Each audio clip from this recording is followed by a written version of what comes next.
Good evening, everybody. This is a quick video about how to get to the extra credit problems, and I'll kind of walk you through it.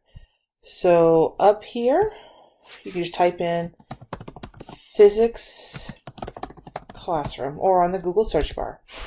It's going to be the first thing that pops. Go ahead and, actually click here, or you can click on the Concept Builders button right here. I'm actually going to go ahead and take you through the website itself.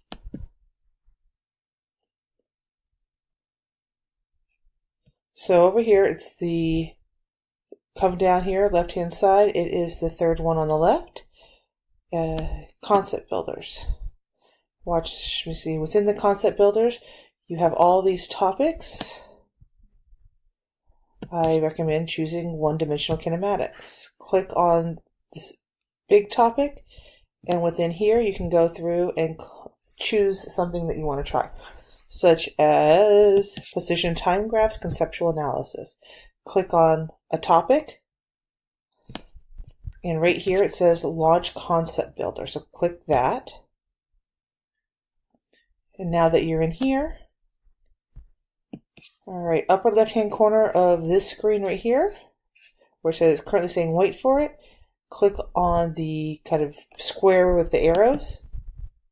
It'll open up. Type your name in and hit the start key. Remember, you need to do all three. You're going to take a screenshot of your results, and we'll go from there. You can get up to 5 extra credit points to apply to our most recent test. Have a great weekend, everybody.